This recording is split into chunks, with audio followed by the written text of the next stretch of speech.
Asalaamu calaykum waraxmatullaahi tacaala wabarakaatuh. Kusoo dhawaada muuqaalkeena. Maantana waxaa ka sheekeyn doonaa sheeko ruuxda taariikhda bini'aadamka. Waana qisadii ninkii ugu horreeyay ee dunida dusheeda sheegtay ilaahnimo. Waana ninkii dhisay burjigii ugu dheeraa ee cirka u baxo si uu ula dagaalamo abuuraha caalamka.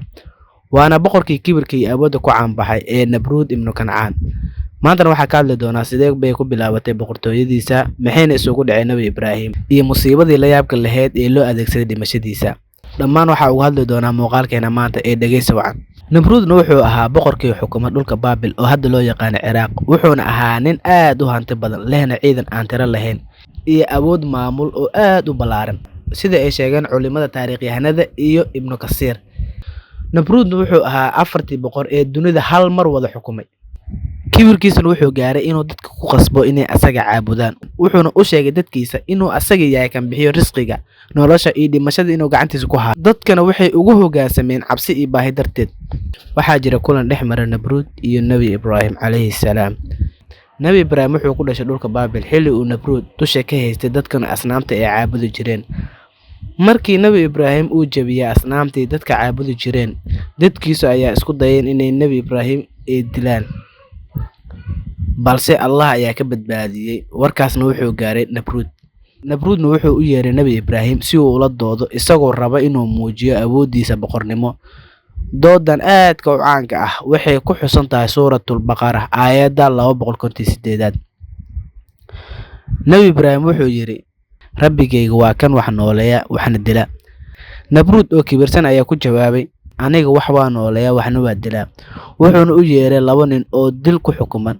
Mid ka mid ah ayuu dilay, midka kalena wuu u daayay. Wuxuuna ku yiri, aniga wax waa nooleeya waxna waa dilaa, waad aragtaa. Tanina waxay ahayd faham xumo iyo dhalanteed uu dadka ku leexiyo.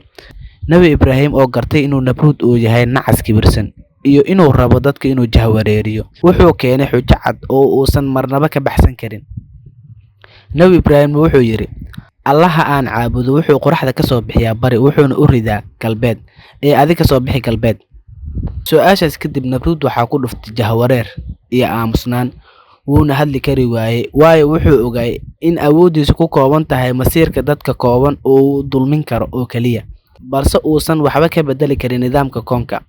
Kibirkii Nabruud wuxuu gaaray meeshii ugu sareysay oo xitaa wuxuu isku dayay inuu dhiso munaarad aad u dheer, isla markaasna wuxuu ku dhawaaqay dagaal oo la galaya Ilaah subxaanallah, oo wuxuu soo diyaariyay ciidamo aad u tiro badan si uu ula dagaalamo Ilaah.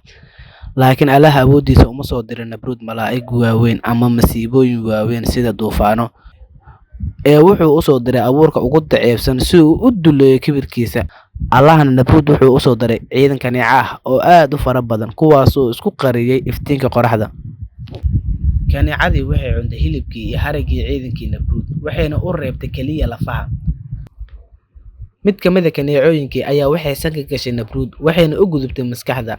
Kaneecadaasna waxay ku dhalisay xanuun aad u daran oo waali ah. Nabruudna ma uusan heli jirin wax deganaan ah ilaa laga garaaco madaxa. Wuxuuna shaqaalihiisa iyo dadka agtiisa joogaan ku qasbi jiray in kabo iyo alwaax madaxa uga garaacaan si uu xanuunka uga yaraado. Wuxuuna dhibaatadaas iyo dulgaas ku jiray muddo dhan 400 sano, oo la mid ah muddadii uu boqorka ahaa asagoo kibirsan. Ugu dambeyn Nabruud wuxuu u dhintay garaaca joogtada ah ee madaxa looga hayay iyo xanuunka kaneecada yar ee ku keentay.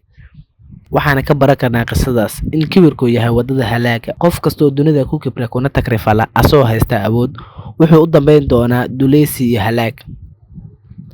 Gabagabada qisadan la yaabka leh waxay inoo tahay cashir weyn. Nabruudna wuxuu ahaa ninka adduunka oo dhan xukumay, balse markii uu isweyneysiiyey oo uu kibray, Ilaah wuxuu ku duleeyay makhluuq aad u yar oo xitaa indhaha in lagu arko ay aad u dhib badan tahay. Kibirkiisuna wuxuu dhaxal siiyay bahdil adduunyo iyo mid aakhiro. Haddii aad ka heshay qisadan, fadlan like saar oo subscribe channelkan. Wixii fikirkaada ahna commentiga noogu reeb. Mahadsanidin.